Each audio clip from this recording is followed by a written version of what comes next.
In March 2014, the Chancellor at the time, George Osborne, announced a major change to the way some people could access their pension when they came to retire. This change came into effect in the tax year 2015-2016 and is known as pension freedom. This video will explain the change, who it affects, what it means, and some of the key things you will need to look out for. Pension freedom does not apply to all types of pension. We're only really talking private pensions, where you and/or your employer saved up a pot of cash for retirement. These are known as defined contribution or money purchase pensions. It doesn't apply to the state pension, nor in the main part does it apply to pensions where what you're paid is a proportion of your final salary, known technically as defined benefit pensions.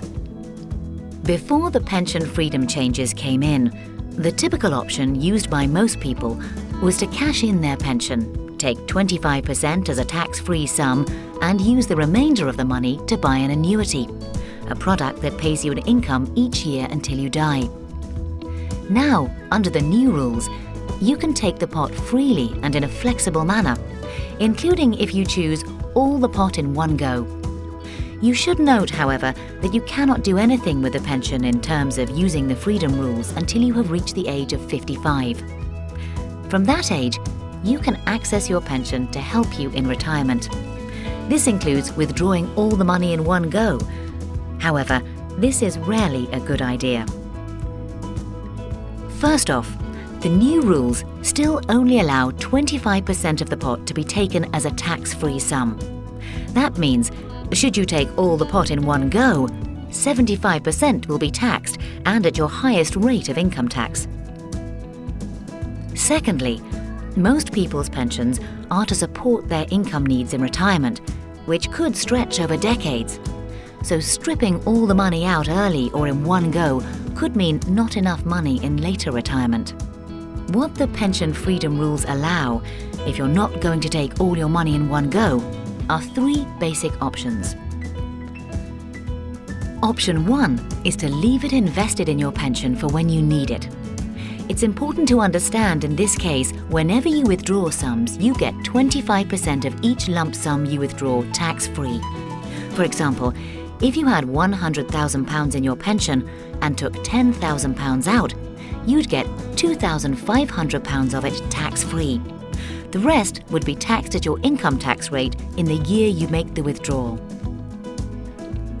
Option 2 is to take 25% tax-free, then buy a flexible income drawdown product.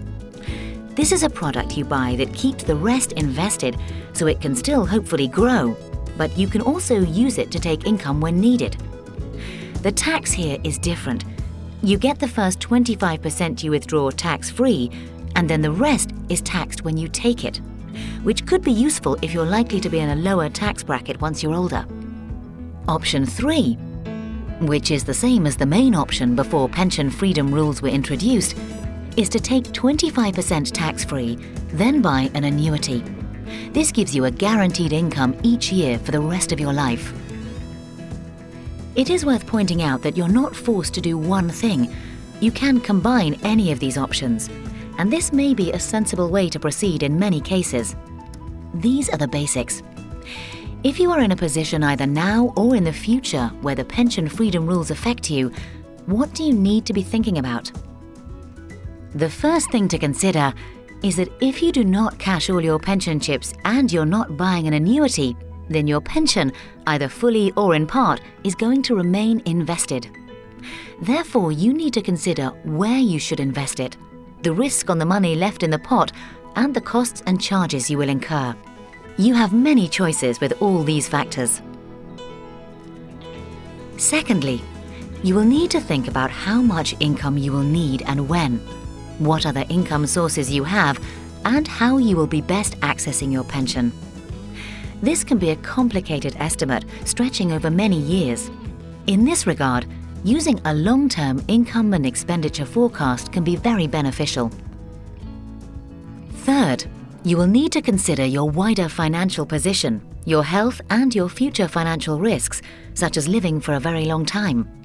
With all these factors, we have the experience and expertise to help you and to work through all the factors you will need to consider.